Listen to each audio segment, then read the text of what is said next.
ইসলাম। এই ইসলাম সম্পর্কে আল্লাহ তাআলা বলছেন যে আল ইয়াউমা আকমালতু লাকুম দীনাকুম, আমি তোমাদের ধর্মকে পূর্ণাঙ্গ করে দিলাম। ধর্মকে পূর্ণাঙ্গ কিভাবে করবে? ধর্মটা শুরু হয়েছে পৃথিবীর ইমানদার হিসাব একদম শুরু থেকে হযরত আদম আলাইহিস সালাম থেকে ধর্মের কাজ শুরু হয়েছে। এই কাজ চলতে চলতে হযরত ঈসা আলাইহিস সালাম পর্যন্ত আসে। ঈসা আলাইহিস সালাম দুনিয়া থেকে চলে গেলে 570 বছর পর্যন্ত ধর্মের কাজ, ইসলামের কাজ বন্ধ ছিল। কোন কার্যক্রম চালু ছিল না, কোন নবী ছিল না। এই সময়কে বলা হয় ফাতরাতে ওহী, এই সময়কে বলা হয় ফাতরাতে নবী, নবীহীন সময়। মানুষগুলো পরিবর্তন হতে হতে, নবী না থাকার কারণে মানুষগুলো পরিবর্তন হতে হতে এমন একটা পর্যায়ে পৌঁছে গিয়েছিল, হয় পৃথিবীর ধ্বংস আর না হয় পৃথিবীর পরিবর্তন। এমন একটা দ্বার প্রান্তে পৌঁছে গিয়েছিল। একজন পুরুষ, তার পুরুষ চাহিদা, পুরুষ মানুষের শারীরিক যৌবিক চাহিদা পূরণের জন্য একজন মহিলা দরকার।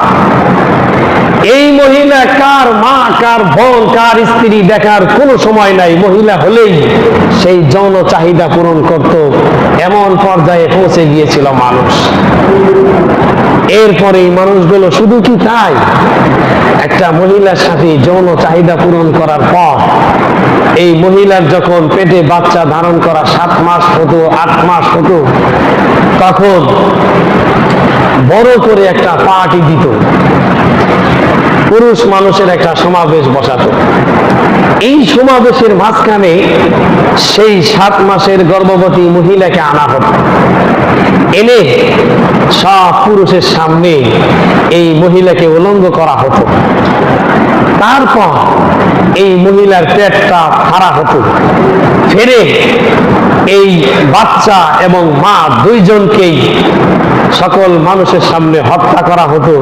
এরা ছটফট করতো, লাফালাফি করত, আর এরা আনন্দ ফুর্তি করত, এরা মজা করত। এমন একটা পর্যায়ে পৌঁছে গিয়েছিল মানুষ। এরকম সময় নবীজি পৃথিবীতে আসলেন। এত বর্বরতার যুগে পৌঁছে গিয়েছিল, কাবাঘরের সামনে তারা তওয়াফ করত। এই জায়গায় কাপড় পরিধান করে তওয়াফ করা তারা পাপের কাজ মনে করত। কাপড় খুলে এই কাবাঘরের তওয়াফ করা তারা নেকির কাম, সবের কাম মনে করত। একে অপরকে ঠকানোটা, এরপরে ধোঁকাবাজি করাটা তারা নেকির কাজ মনে করত, কল্যাণময় কাজ মনে করত। এরকম পর্যায়ে পৌঁছে গিয়েছিল মানুষ। সেই সময় নবীজি আসলেন পৃথিবীতে। এসে মানুষের এই অবস্থা দেখে তিনি 40 বছর বয়সে নবী হয়েছেন। আগের এই 40 বছর তিনি নবী ছিলেন না, তার কাছে ওহী আসে নাই, কোরআনের কথা তিনি বলতে পারেন নাই। কিন্তু তিনি যে ভবিষ্যতে নবী হবেন, এই জন্য তিনি এখন থেকেই, এগুলো তার ভালো লাগতো না, এগুলো কেমনে পরিবর্তন করা যায়, মানুষকে আসলে মানুষের রূপান্তরিত কেমনে করা যায়, এই চিন্তায় তিনি বিভোর থাকতেন। বেশিরভাগ সময় তিনি নবী হওয়ার আগেও বেশিরভাগ সময় গারে হেরায় ধ্যান করতেন, সেখানে বসে থাকতেন। হযরত খাদিজাতুল কুবরা রাদিয়াল্লাহু তাআলা আনহু, আমরা তার জন্য দোয়া করি, আল্লাহ পাক তাকে জান্নাতুল ফেরদাউসের মেহমান বানান, আমরা বলি আমিন। নবীজি গারে হেরায় ধ্যান করতেন, আমার উম্মতকে কেমনে বাঁচানো যায়, আমার উম্মতকে জান্নাতের পথ কেমনে দেখানো যায়, জাহান্নাম থেকে কেমনে বাঁচানো যায়, এই একটা ফিকির নিয়ে সেখানে ধ্যান করতেন। দিনের পর দিন, সপ্তাহের পর সপ্তাহ, মাসের পর মাস। যেই গারে হেরা বর্তমানের যুবকদের ওই গারে হেরায় উঠতে, গারে হেরায় উপরে উঠতে 45 থেকে 50 মিনিট সময় লাগে। এখন একজন যুবকের 45 থেকে 50 মিনিট সময় লাগে গারে হেরায় উঠতে। এখন গিরিপথ, এরপরে এখন সিঁড়ি করে দেওয়া হয়েছে গাড়ে হেরায়, এখন সিঁড়ি আছে। খাদিজা যখন নবীজির স্ত্রী, তখন সিঁড়ি ছিল। সিঁড়ি ছাড়া এই পাহাড়ের সেই গুহায় হযরত খাদিজা 3 বেলা খাবার নিয়ে উঠতেন। নবীজি ধ্যান করতেন আর খাদিজা সেখানে খাবার পৌঁছাইতেন। একজন মহিলা মানুষ, 2500 ফিট উঁচা একটা পাহাড়, এখনো সেই পাহাড় অবস্থিত। যারা হজ করছেন দেখছেন, যারা করেন নাই খুব তাড়াতাড়ি যায় দেখে আসেন। টাকা পয়সা জীবনে বহুত করেছেন, সব রেখে যায়।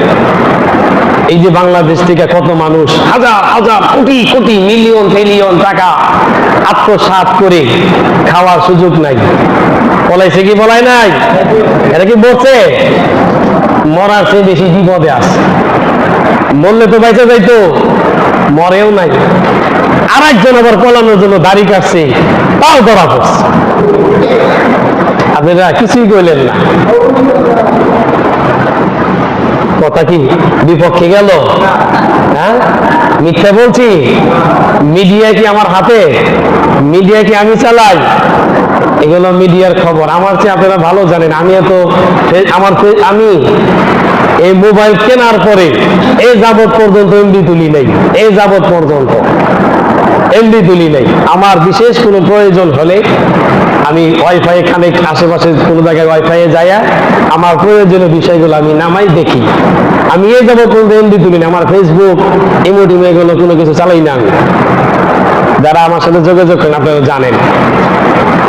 অথচ কিছু মানুষ আছে 24 ঘন্টার মধ্যে 10 ঘন্টার বেশি মোবাইল নিয়ে থাকে, ফেসবুক, মেসেঞ্জার, আরো কত কিছু নিয়ে থাকে।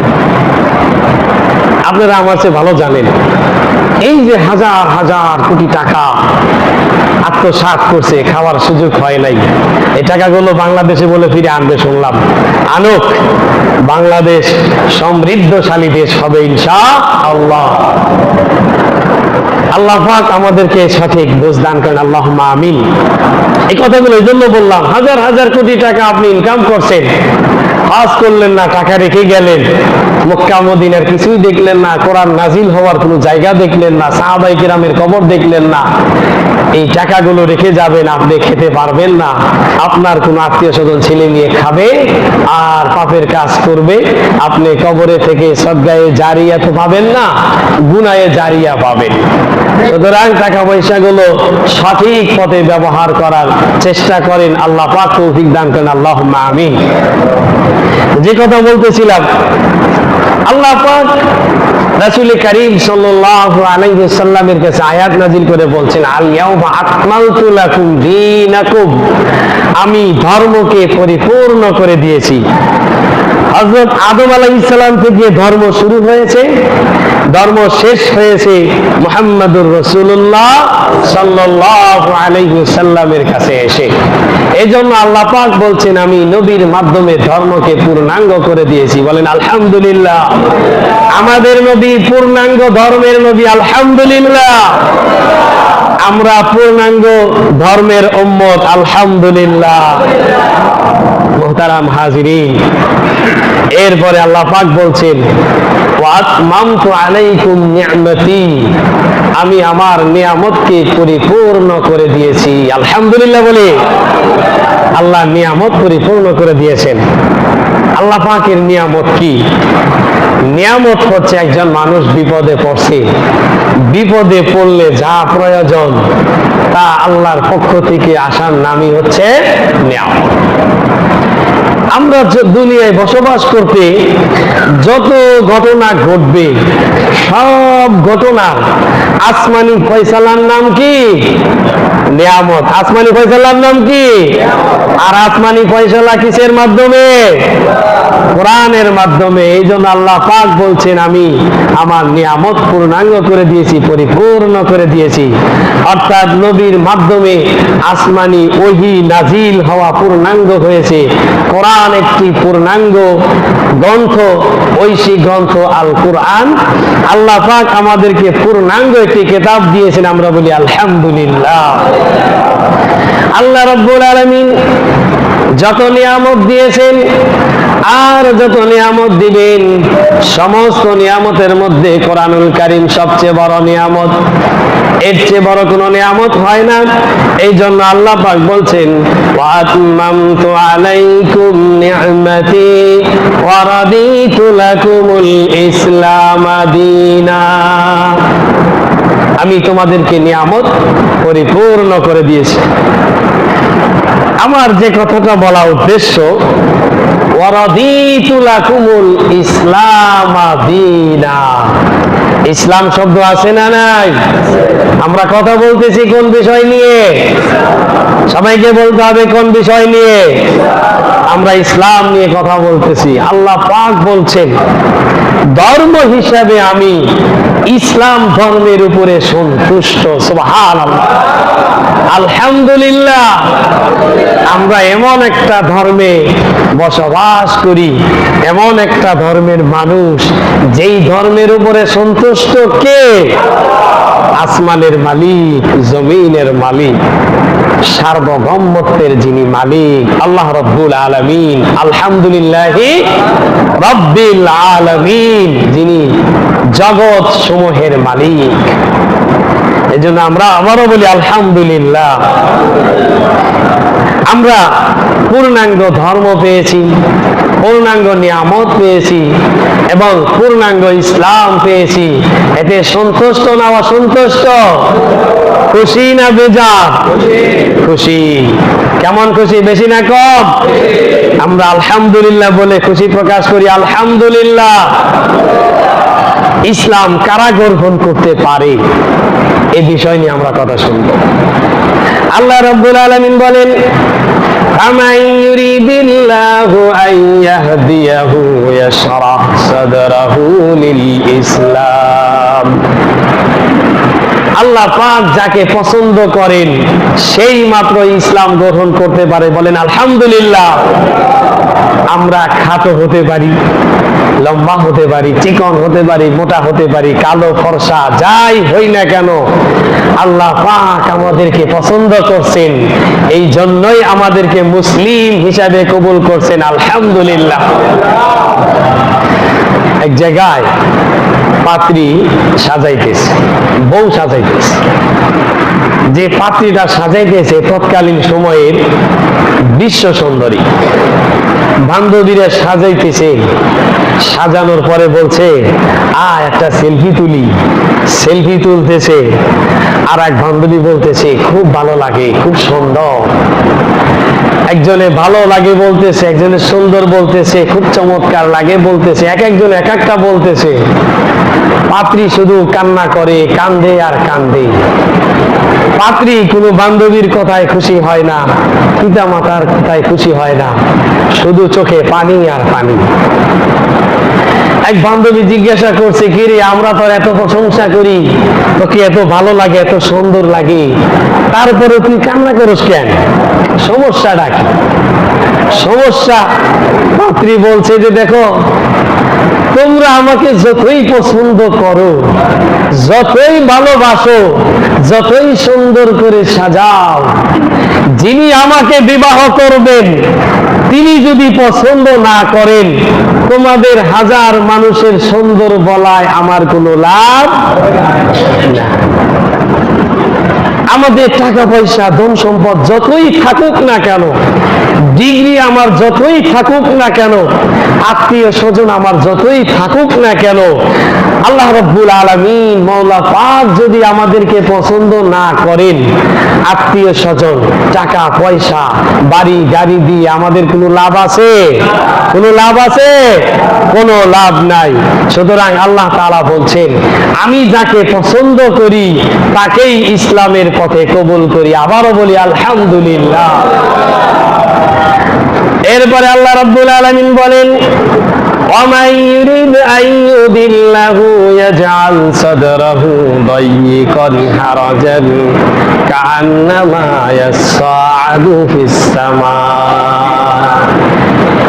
আমি যাদেরকে ইসলামের জন্য পছন্দ করি না, এদের অন্তরটা খুব সংকীর্ণ করে দেই, একদম জীর্ণ শীর্ণ। তাদের অন্তরে সত্য প্রবেশ করার রাস্তা থাকে না, তারা সত্য গ্রহণ করতে পারে না। এবং তাদের সত্য গ্রহণ করাটা কেমন কঠিন, আল্লাহ পাক একটা দৃষ্টান্ত দিয়েছেন, শুনবেন। আল্লাহ রাব্বুল আলামিন বলছে, কোন ব্যক্তিকে যদি বলা হয় সিঁড়ি ছাড়া আসমানে ওঠো, সিঁড়ি ছাড়া আসমানে ওঠা কঠিন না সহজ? কেমন কঠিন? অসম্ভব। আপনি পিছনে একটা ডান্ডা নিয়ে দাঁড়াইলেন, ওটার জন্য খুব চেষ্টা করতেছে, বাধ্য করছেন, পিটাইতেছেন, ও লাফালাফি করতেছে, আসমানে উঠবে, সিঁড়ি ছাড়া উঠতে কি পারবে? আল্লাহ পাক বলছে সিঁড়ি ছাড়া আসমানে ওঠা যেমন অসম্ভব, আমি যাকে ইসলামের জন্য পছন্দ করি না তার ইসলাম গ্রহণ করাও তেমন অসম্ভব। সুতরাং সে ইসলাম গ্রহণ করতে পারবে না। কাযালিকা ইয়াজআলুল্লাহুর রিজসা আলাল্লাযীনা লা ইউমিনুন, যারা ঈমান গ্রহণ করবে না আল্লাহ পাক তাদেরকে এভাবেই আযাব দিয়ে থাকেন। আপনারা বলবেন, হুজুর আযাবের কি হইল? ইসলাম গ্রহণ করে না, আযাবের কি হইল? ওদের গাড়ি তো দামি, হুজুররা গাড়ি চালা, হুজুররা যদি একটা যে 1000 কেনে, হুজুর কোন মসজিদে চাকরি করে, হুজুরের এই মসজিদের ক্যাশ কি হুজুরের কাছে থাকে নাকি, হুজুর এত টাকা পাইলো কোথায়, হুজুর একটা গাড়ি কিনছে 5000, এত টাকা পাইলো কোথায়? হুজুরদের যে ব্যবসা বাণিজ্য আছে আপনারা কি জানেন? আমার ওস্তাদের কথা বলি, আমি বুখারী শরীফ যার কাছে পড়ছি, ঢাকা যাত্রাবাড়ি মাহমুদুল হাসান দামাত বারকাতুহুম মাদ্দাজিল্লুহুল আলী শায়েখ আমার ওস্তাদ, উনি বলছেন যে এক সময় গুলশান আজাদ মসজিদে আমি নামাজ পড়াই, এই অর্থমন্ত্রী আমার মুসল্লি, তো জিজ্ঞাসা করলাম আগামী 2-4 মধ্যে কিসের দাম বাড়বে? অর্থমন্ত্রী জানে কি জানে না? কিসের দাম বাড়বে জানে কি জানে না? অর্থমন্ত্রী বলছে, হুজুর আগামী 2-4 মধ্যে পাটের দাম বাড়বে। কিসের দাম? হুজুর বলছে, আমি এক রাত্রে 7 কোটি টাকার পাট কিনছি। কয় কোটি? এক রাত্রে 7 কোটি টাকার পাট কিনছি। পরের দিন সারা দিন গুদামজাত করছি। সেই দিন সারা দিন যাওয়ার পর রাত 12টার সময় অর্থমন্ত্রী পাটের দাম বৃদ্ধি করে দিছে ডাবল। কয় টাকা লাভ হয়েছে? লাভ হয়েছে কয় টাকা? কয় ঘন্টায়? 12 ঘন্টায় 7 কোটি টাকা লাভ। হালাল না হারাম? আরে হুজুর হুজুর করতে দেখে আপনারা কিছুই কইতেছেন না। হ্যাঁ, কোন এমপির নাম যদি বলতাম তখন বলতেন হালাল। আমার ওস্তাদের কথা বলছি দেখে আপনারা কিছুই কইলেন না। হালাল না হারাম? হালাল। এক রাত্রে 7 কোটি টাকা লাভ করছে। এখন বলেন এই হুজুরের 5,000 গাড়ি সম্ভব না অসম্ভব? তা আপনারা কেন বলেন হুজুর টাকা পাইলো কোথায়? এই কথা বলা আসলে ঠিক না। এই কথাটা কেন বললাম? কাযালিকা জাআলুল্লাহুর রিজসা আলাল্লাযীনা লা ইউমিনুন, যারা ঈমান আনবে না তাদেরকে আল্লাহ পাক এভাবে আযাব দিয়ে থাকেন। তো আযাবটা কি? আযাব হলো ঈমান গ্রহণ না করাটাই আযাব। ও যে ঈমান গ্রহণ করতে পারে নাই, এটাই আযাব। এরপরে আল্লাহ পাক কোরআনুল কারীমে এক আয়াতে বলছেন, আলা বিযিকরিল্লাহি তাতমাইন্নুল কুলুব, তোমরা যদি অন্তরে শান্তি চাও, কিসে শান্তি? আপনার বাড়ি গাড়ি সব কিছু আছে, অন্তরে শান্তি নাই। বউ কথা শুনে না, ছেলে কথা শুনে না, মেয়ে কথা শুনে না, এলাকার মানুষ আপনাকে দেখতে পারে না, সামনে পড়লে জুতা মারতে চায়, থুতু মারে, আবার সামনে যদিও সালাম দেয় কিন্তু সালামে অন্যভাবে খুব বিপদে পড়ে দেয়, খুব বিপদে পড়ে সালাম দেয় আপনারে। সালাম দেয় দেখেই মনে করেন না আমারে খুব সম্মানে সালাম দেয়, ও জানে এই লোকের সালাম না দিলে আমার উপায় নাই, এলাকায় থাকতে পারবো না, ব্যবসা করতে পারবো না, এই জন্য বিপদে পড়ে সালাম দেয়। এখন সালাম দিতে দেখে আপনি মনে করেন না যে সম্মানে সালাম দিছে। তো মানুষ সালাম দিতে পারে কিন্তু আপনি শান্তিতে নাই। আল্লাহ পাক বলছেন শান্তি যদি চাও, আলা বিযিকরিল্লাহি তাতমাইন্নুল কুলুব, ঈমানের মাধ্যমে, আল্লাহর জিকিরের মাধ্যমে অন্তরে শান্তি আনো। বলেন সুবহানাল্লাহ। এই জন্য আসল শান্তি অন্তরের শান্তি। যার ঈমান নাই তার অন্তরে কি নাই? শান্তি নাই। তার অন্তরে কি নাই? আর যার শান্তি নাই সেই ব্যক্তি কি সুখে আছে না দুঃখে? আযাবে আছে নাকি শান্তিতে আছে? আযাবে আছে। সুতরাং আল্লাহ পাক বলছেন যারা ঈমান আনে না, ইসলাম গ্রহণ যারা করে না, তাদেরকে আল্লাহ পাক আযাব দিয়ে থাকেন। এবার আসেন, কিছু মানুষ আমাদের মধ্যেও আছে, টুপি খুব সুন্দর, পাঞ্জাবিটা অনেক লম্বা, খুব দামি, আমার চেয়ে দামি কাপড় পরে, এরকম মুসল্লি নাই?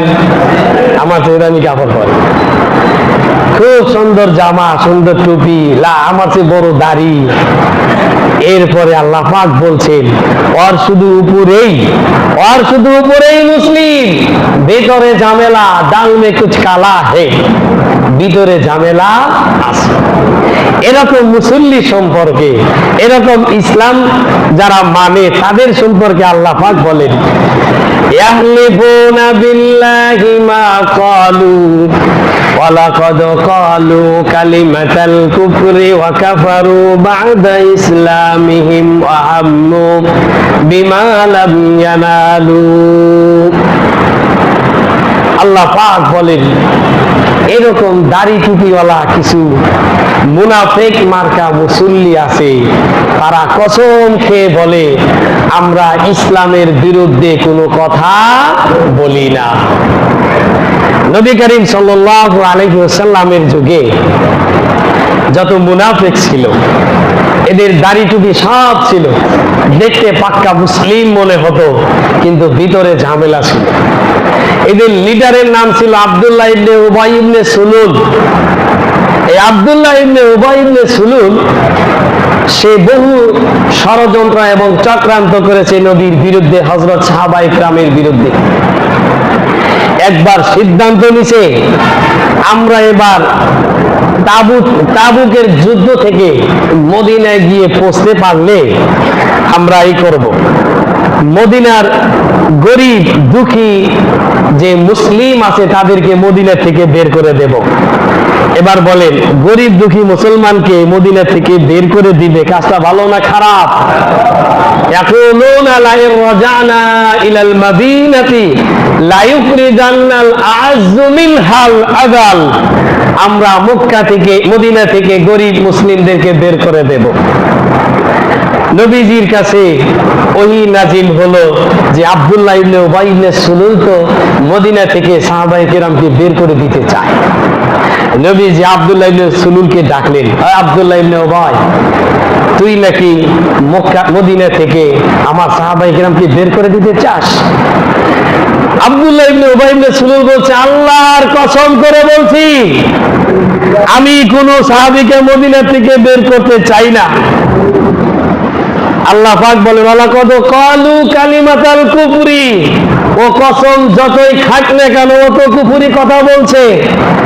ওয়া কাফারু বা'দা ইসলামিহিম, সে পোশাকে মুসলিম ধারণ করেছে অথচ মুখে সে কুফরি কথা বলছে। ওয়া হাম্মু বিমা লাম ইয়ানালু, এবং সে তার টার্গেটে ব্যর্থ হয়েছে। মদিনা থেকে সাহাবায়ে কিরামকে বের করে দিবে, এটা তার টার্গেট। আল্লাহ ওহী নাজিল করে নবীকে জানিয়ে দিয়েছেন। নবীকে জানানোর পরেও কি মদিনা থেকে সাহাবায়ে কিরামকে বের করে দিতে পারবে? টার্গেটে কি সফল হয়েছে না ব্যর্থ? ব্যর্থ হয়েছে। আল্লাহ পাক বলছেন ওদের টার্গেটে ব্যর্থ হয়েছে। তারপরে আল্লাহ পাক বলেন ওমা নাকামু ইল্লা আন আগনাহুমুল্লাহু ওয়া রাসূলুহু।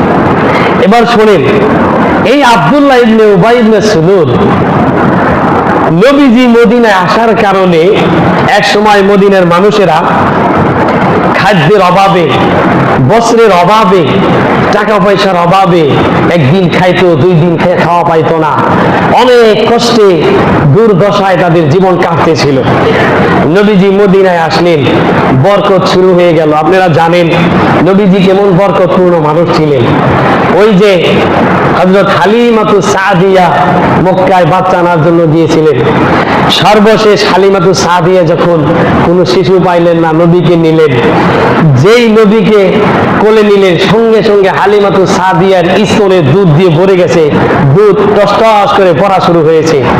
যেই উট নিয়ে আসছিলেন, একসাথে রওনা দিয়ে আগের সাথী সঙ্গীরা 1 ঘন্টা আগে মক্কায় পৌঁছে গেছে, আর হালিমাতুস সাদিয়া 1 ঘন্টা পরে মক্কায় পৌঁছেছে। এই উটের উপরে নবীজিকে কোলে নেওয়ার পরে এই উটটা এবার হালিমাতুস সাদিয়ার সেই হাবশা দেশে সাথীদের তুলনায় 1 ঘন্টা আগে পৌঁছে গেছে। নবীজি এত বরকতপূর্ণ ব্যক্তি ছিলেন। এবং হালিমাতুস সাদিয়ার উট, দুম্বা, ভেড়াগুলো যে জায়গায় চড়াইতো, ওই জায়গায় ভেড়াগুলো যাওয়ার সঙ্গে সঙ্গে নতুন তাজা ঘাস গজাইতো। সুবহানাল্লাহ। নবীজি শিশুকালের মুজিজা, নবী হওয়ার আগের মুজিজা। বিশ্ব নবী কত বরকতপূর্ণ ব্যক্তি ছিলেন। এই ব্যক্তি মদিনায় আসলেন, মদিনা খুব সমৃদ্ধ হলো, মানুষ ধনী হয়ে গেলেন। যেই মুনাফিকরা নবীর উসিলায় ধনী হয়েছে, যেই মুনাফিকরা নবী আসার পরে নবীজি বললেন এই মদিনার মানুষেরা, তোমরা যারা ধনী ব্যবসায়ী তোমরা যাকাত দিবা, তো ওদের যাকাত খায়া, ধনীদের যাকাত খায়া যেই মুনাফিকরা ধনী হয়েছে, ধনীদের ফিতরা খায়া, মান্নত খায়া যেই গরিব মুনাফিকরা ধনী হয়েছে, আর সেই মুনাফিক, দরিদ্র মুনাফিকরা এখন বর্তমানে কিছু টাকা পয়সার মালিক হইয়া ওই যে 2 দিনের বৈরাগী ভাতে কয় অন্ন, এই 2 দিনের বৈরাগী হইয়া নবীজির বিরোধিতা শুরু করছে। তাবুকের যুদ্ধে নবীজির সাথে এরা আসছে, যুদ্ধ শেষ হয়েছে, নবীজিকে কাফেররা কিছু করতে পারে নাই, সাহাবায়ে কিরামের কোনো ক্ষতি করতে পারে নাই। এই জন্য মুনাফিকরা বর্তমান সময়ের মতো করোনা ভাইরাসের সময় আপনাদেরকে যে ডাক্তাররা পর্দা পুষিয়ে দিছিল, এরকম একটা পর্দা পইরা 12 জন মুনাফিককে মুখোশ পরাইয়া পাহাড়ের পাদদেশে দাঁড় করিয়ে রাখছে যে এই পথ দিয়ে নবীজি মদিনায় যাবে, তোরা অতর্কিত হামলা করে নবীজিকে দুনিয়া থেকে বিদায় করবি। বলেন নাউজুবিল্লাহ। এই সিদ্ধান্তে 12 জন মুনাফিককে সেখানে দাঁড় করিয়ে দিয়েছে। নবীজি রওনা করছেন।